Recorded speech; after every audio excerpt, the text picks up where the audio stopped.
And how you were able to prepare for Saturday. To be honest with you, actually, I have no idea. I was on Thursday. I just had a real bad back spasm, and I couldn't sit, I couldn't lay down, and I couldn't stand up without having pain. So I came into here, and the training staff did an awesome job at getting me ready. I went in the chiropractor, and they helped, and got a massage as well. So I just tried to work out that muscle. It just kind of locked up on me, and I didn't really have any idea what happened. Wow, it's crazy. I know. But how do you feel now after Saturday and preparing this week? I'm fine. I have no pain in my back, and I'm just ready to kind of move on. I didn't really have any pain in the game, and once I kind of got my adrenaline going and muscles moving and the blood flowing and everything, I was fine. Is that something you had to deal with in the past, or was it just come out of the blue? Out of the blue. I have no idea. I don't know what caused it. I wasn't doing anything. I wasn't lifting anything, doing anything out of the ordinary. I just kind of the right side of my back just kind of locked up on me, and I've actually never felt a pain like that in my life. But so Mike, how'd that process go with deciding if you were going to play or not? I was just in here the entire day on Thursday and the entire day on Friday, and even before the game on Saturday, getting treatment and trying to put some heat on it, stretch out that muscle, some ice, and just trying to get myself ready for the game and moving around just so I can play. I didn't really know what I was going to be able to do. I actually didn't think I was going to be able to play on Thursday in the game, so I just kind of try to get as much treatment as possible so I could kind of get myself ready for Saturday.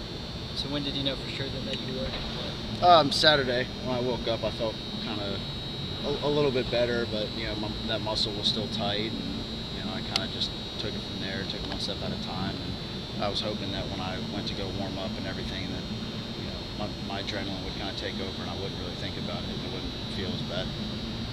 So out there, you kicked I believe 51 yarder. It's kind of chilly and stuff too, so obviously must not have been affecting you that much during the game? Or? Yeah, I wasn't really thinking about it, to be honest with you. When I'm out in the field, I don't really think about much, to be honest with you, any kind of pain or discomfort. So I just kind of had to play through it if I had any, and so I think we did all right. So. Anything else? You dropped a few punts down there inside the 20. It should continue. I think Jones mentions your success, or your continued success, your consistency on a regular basis. Just how much has that consistency really been a confidence boost for you throughout the year? Oh, well, it's a confidence booster for myself when your head coach and your teammates and everyone has confidence in you when you go out in the field, that they know that you're going to get the job done. That's the biggest thing is, hitting the 51-yarder and dropping in those punts.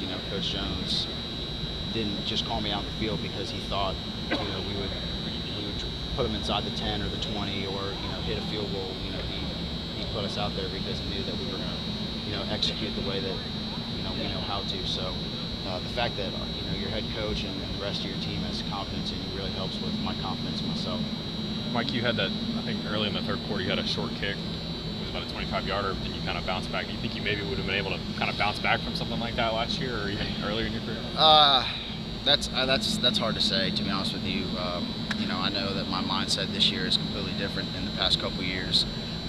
But right when I hit that punt, I knew that I had messed up. But I walked over to the sideline and told Coach Jones, I was like, that won't happen again, I promise. And that's just being able to go out and execute the way you know how to. Everyone's going to make mistakes. You're going to mess up. You're going to hit bad punts. You're going to miss kicks. That comes with the territory. So I just kind of take it one kick at a time, and I bounce back from it, and that's what you got to do sometimes.